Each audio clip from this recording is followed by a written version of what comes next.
Hello, चलिए शुरू करते हैं द हिंदू एडिटोरियल का वोकैबलरी। 17 जुलाई 2021 के एडिटोरियल को कवर कर रहे हैं हम लोग, और इस एडिटोरियल का टाइटल है over due review. Over due मतलब जो काफ़ी समय से पेंडिंग पड़ा हुआ है, होना बहुत पहले चाहिए था। एडजेक्टिव है, इसलिए लॉन्ग डिलेड बोल सकते हैं, बिलेटेड बोल सकते हैं, लेट बोल सकते हैं, टार्डी बोल सकते हैं, पेंडिंग बोल सकते हैं, है ना। सिडिशन कहा जाता है राष्ट्रद्रोह या राजद्रोह को। इसमें आप प्रोवोकेशन, एजिटेशन बोल सकते हैं। बोड वेल अच्छा संकेत देना, और बोड इल बुरा संकेत देना, ठीक है। साइनोनिम्स के रूप में यूज़ करेंगे ऑगर, इंडिकेट, पोर्टेंड। इनएविटेबल एडजेक्टिव है जिसको टाला नहीं जा सकता, हिंदी में इसको कहते हैं अपरिहार्य। अनएवॉइडेबल, अनप्रिवेंटेबल, इनएस्केपेबल, सर्टेन, ये सब इसके सिनोनिम्स हैं। इनवैलिडेशन का मतलब होता है मान्यता रद्द कर देना। नलिफिकेशन, कैंसिलेशन, रिवोकेशन, एब्रोगेशन, रिवर्सल, ये सब इसके सिनोनिम्स होंगे। नेक्स्ट वर्ड है ग्रेटिफाई, वर्ब के रूप में यूज़ किया जाता है। ग्रेटिफाई का मतलब होता है संतुष्ट करना। प्लीज़, डिलाइट, सेटिस्फाई, है ना। ये प्रोविज़न, ये क्या होता है? प्रोविज़न का मतलब होता है प्रावधान। प्रावधान मतलब कोई कानून, है ना, कोई व्यवस्था। तो requirement, condition, clause, term, stipulation, ये सब वर्ड्स इसके सिनोनिम्स होंगे। इंडियन पिनल कोड, जिसको आईपीसी कहते हैं, जनरल नॉलेज का चीज़ है, ज़्यादा हम नहीं बढ़ेंगे। Section 124A of the IPC, वही राष्ट्रद्रोह वाला। स्टैट्यूट मतलब संविधान, कानून। Act, law, rule, regulation. Point two something, something की तरफ इशारा करना, वर्ब है। इंडिकेट, सजेस्ट, डिनोट, इसके सिनोनिम्स होंगे।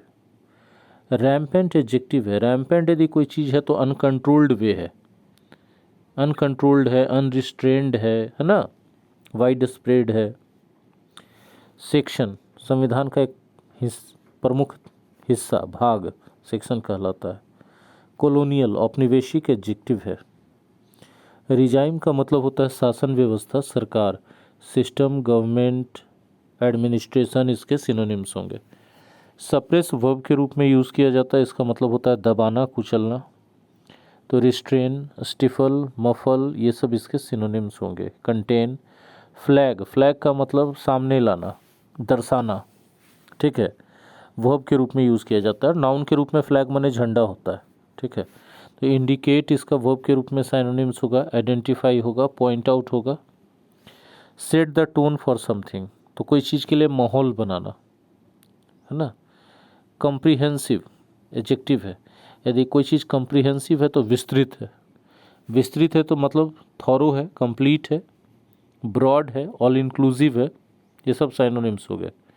रिकंसिडरेशन का मतलब होता है पुनरावलोकन, ठीक है। रिव्यू आप बोल सकते हैं, है ना। रीअप्रेजल बोल सकते हैं आप। ये सब इसके सिनोनिम्स हैं जिनका आप उपयोग करेंगे तो आसानी से समझ में आ जाएगा। डिसेंट माने असहमति, डिसएग्रीमेंट कर सकते हैं आप, है ना। अपोजिशन कर सकते हैं, डिसअप्रूवल कर सकते हैं। नेक्स्ट वर्ड है क्रिमिनलाइज। क्रिमिनलाइज करते हैं तो क्या करते हैं आप? किसी को अपराधी साबित कर देते हैं, इलीगल या गैर कानूनी साबित कर देते हैं। स्ट्रीडेंट एडजेक्टिव है। यदि कोई चीज़ स्ट्रीडेंट है तो बहुत कठोर है, रकस है, डिस्कॉर्डेंट है, फोर्सफुल है वो। टेंट वर्ब के रूप में यूज़ किया जाता है। टेंट का मतलब होता है बदनाम करना, प्रतिष्ठा धूमिल कर देना। तो इसके सिनोनिम्स के रूप में आप टार्निश बोल सकते हैं, स्टिग्मेटाइज बोल सकते हैं, damage, hurt, blacken, malign, MALIGN, है ना, कास्टिगेट, ये सब इसके सिनोनिम से। डिफेम, एक TENT टेंट होता है, वो नाउन है, तंबू इसको कहते हैं। अपोनेंट, अपोनेंट नाउन है, इसका मतलब होता है विरोधी। तो विरोधी है तो अपोजर है, डिसेंटर है, डिसिडेंट है, ऑब्जेक्टर है, ये सब है। टैग, टैग का क्या मतलब होता है? टैग का मतलब होता है किसी चीज़ का लेबल लगा देना, तो लेबल इसको कह सकते हैं आप। रेंडर, रेंडर का मतलब होता है कर देना कोई चीज़, cause. Strike down phrasal verb है। Strike down a rule, a law, मतलब किसी रूल या लॉ को रद्द कर देना। तो रद्द कर देने के अर्थ में एबॉलिश बोलेंगे, नलीफाई बोलेंगे, एनल बोलेंगे। इनहेरेंट भी एडजेक्टिव है। इनहेरेंट है मतलब जन्मजात है, बाय बर्थ है, मतलब इंट्रिंसिक है, फंडामेंटल है उसका, बेसिक है उसका वो। और पोटेंशियल का मतलब होता है क्षमता। आप बोल सकते हैं पॉसिबिलिटी, पोटेंशियलिटी, प्रॉस्पेक्ट वगैरह। प्रोक्लिविटी का मतलब होता है कोई चीज़ से जुड़ाव, जुड़ाव है तो उस तरफ टेंडेंसी है, उसके लिए लाइकिंग है, इंक्लाइनेशन है। और इन्वोक, इन्वोक का मतलब होता है कोई चीज़ का उल्लेख करना, उसको रेफ़र करना, एड्यूस करना, साइट करना। एप्लीकेबिलिटी का मतलब होता है उस चीज़ की सार्थकता, संदर्भ में उसका सही होना। रेलेवेंस कर सकते हैं, पर्टिनेंस कर सकते हैं, एप्रोप्रिएटनेस कर सकते हैं। नेक्स्ट वर्ड है डिसेंटिंग, एडजेक्टिव है, असहमति वाला, तो विरोधी होगा, है ना। अपोजिट, कॉन्ट्राडिक्टिंग, डिसएग्रीइंग, कन्फ्लिक्टिंग, ये सब इसके सिनोनिम्स होंगे। एक्टिविस्ट कहा जाता है ना आंदोलनकारी को, जो परिवर्तन लाना चाहता है। सेटल स्कोर का मतलब होता है हिसाब किताब चुकता करना, मतलब बदला लेना। तो टेक रिवेंज कर सकते हैं, रिटेलिएट कर सकते हैं, हिट बैक कर सकते हैं। ह्यू, ह्यू मतलब कोई रंग, तो बोलते हैं ना कि मेरे रंग का है, तो मतलब मेरे टाइप का है, तो टाइप, काइंड, है ना, ये सब कर सकते हैं। अपहोल्ड, यदि अपहोल्ड कर रहे हैं तो उसको सही मान रहे हैं। किसी फैसला या किसी कानून को अपहोल्ड करने का मतलब उसको सही माना जा रहा है, मतलब उसको अप्रूव कर रहे हैं, उसको वैलिडेट कर रहे हैं, कंफर्म कर रहे हैं उसको। बेंच मतलब जिसमें हम लोग बैठते हैं। बेंच का मतलब नंबर ऑफ जजेस जो अपॉइंट किए जाते हैं all together to take care of any case. Constitution bench है तो संवैधानिक है। रीड डाउन एक फ्रेज है, ठीक है। रीड डाउन का मतलब होता है कि उसको इंटरप्रेट किया जाए सही तरीके से, है ना, ताकि सब कुछ सही उसका अर्थ निकले। किसी कानून वगैरह के लिए यूज़ करते हैं इसका। इम्पोर्ट, इम्पोर्ट का मतलब होता है वर्ब के रूप में आयात करना, और नाउन के रूप में इम्पोर्ट का मतलब होता है कोई चीज़ का मीनिंग या सेंस, ठीक है।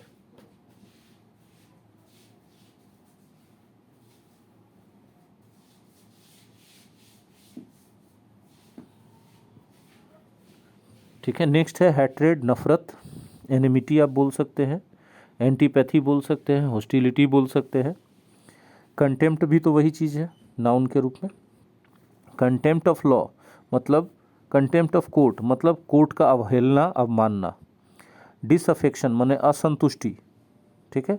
डिससेटिस्फैक्शन, डिसग्रंटलमेंट या डिसकंटेंट इसके सिनोनिम्स होंगे। पर्निशियस है यदि कोई चीज़ तो हार्मफुल है, हानिकारक है, डैमेजिंग है, डिस्ट्रक्टिव है। टेंडेंसी का मतलब प्रवृत्ति, रुझान, इंक्लाइनेशन, डिस्पोजिशन, ट्रेंड, मूवमेंट, यही सब इसके सिनोनिम्स है।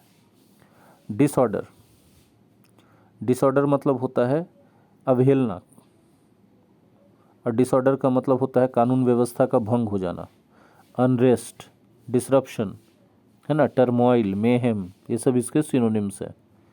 एटेंटुएटेड मतलब कमज़ोर पड़ा हुआ, जिसको कम कर दिया गया, रिड्यूस्ड है, लेसेंड है। इंटरप्रिटेशन मतलब अनुवाद, व्याख्या आप कर सकते हैं। एक्सप्लेनेशन, इलुसिडेशन, क्लैरिफिकेशन, डेफिनेशन, ये सब इसके सिनोनिम्स हो गए। इम्पोज, इम्पोज माने थोप देना, वर्ब है। फोर्स, थ्रस्ट, इन्फ्लिक्ट इसके सिनोनिम्स होंगे। फ्रीडम ऑफ स्पीच, बोलने की आज़ादी। अनकॉन्स्टिट्यूशनल कोई चीज़ है तो असंवैधानिक है, मतलब इलीगल है वो, अनडेमोक्रेटिक है वो, आउटोक्रेटिक है वो। सीज ऑफ समथिंग मतलब बहुत सारा होना वहाँ पर। सीक वर्ब है, मांगना, रिक्वेस्ट करना, डिमांड करना, अपील करना, ट्राई करना, वांट करना, ये सब। साइट भी वर्ब है, मतलब कोई चीज़ का उल्लेख करना। डॉक्ट्रिन का मतलब होता है सिद्धांत, नाउन है, प्रिंसिपल आप कह सकते हैं। सब्सिक्वेंटली मतलब अंततः, इवेंचुअली, है ना। इवॉल्व विकसित होना। डेवलप आप कर सकते हैं, प्रोग्रेस कर सकते हैं, ट्रांसफॉर्म कर सकते हैं। इन पर्टिकुलर खास तौर पे, पर्टिकुलरली या स्पेसिफिकली, स्पेशली इसका सिनोनिम्स होगा। चिलिंग इफेक्ट या चिलिंग है पहले, चिलिंग मतलब डर पैदा करने वाला, सिहरन पैदा करने वाला। आप बोल सकते हैं फ्राइटनिंग, टेरिफाइंग, डिस्टर्बिंग, हॉरिफाइंग, ये सब। वेग, वेग का मतलब होता है अस्पष्ट, अस्पष्ट है तो अनक्लियर है, अनसर्टेन है, इनएग्जैक्ट है, इम्प्रिसाइज है। ओवरब्रॉड, ओवरब्रॉड का मतलब होता है बहुत ज़्यादा, टू मच, ठीक है। प्रोवोकेटिव मतलब होता है जो भड़काने वाला है, वो प्रोवोकेटिव है। यदि कोई चीज़ भड़काने वाला है तो क्या है, प्रोवोकेटिव है ना। तो इरिटेटिंग है, एजिटेशनल है, इन्फ्लेमेटरी है वो। इनोक्यूअस मतलब मासूम है, वो नुकसान नहीं पहुंचाएगा, हार्मलेस है वो, अनऑब्जेक्शनेबल है वो। लाइबल फॉर समथिंग मतलब उस चीज़ के लिए जिम्मेवार है, रिस्पॉन्सिबल है, कॉन्डेबल है, एंसरेबल है ना। प्रोसिक्यूशन का मतलब होता है मुकदमा, कानूनी कार्रवाई, लीगल एक्शन, लिटिगेशन भी बोल सकते हैं। एडमिट मतलब स्वीकार करना, वर्ब के रूप में, है ना। एक्नॉलेज, एक्सेप्ट, एग्री इसका सिनोनिम्स होगा। Sing from the same song book या सेम सीट मतलब एक ही बात बोलना, हर समय वही करना जो सब कर रहे हैं। ये था आपका 17 जुलाई 2021 के एडिटोरियल का वोकेबलरी। बहुत सारे नए वर्ड्स और फ्रेजेस मिले होंगे आपको। अगर कहीं कोई कन्फ्यूज़न रह जाता है आपको वीडियोस में, तो आप हमें मेरे दिए गए नंबर पे कॉल करके अपना डाउट क्लियरेंस करवा सकते हैं। Thank you very much.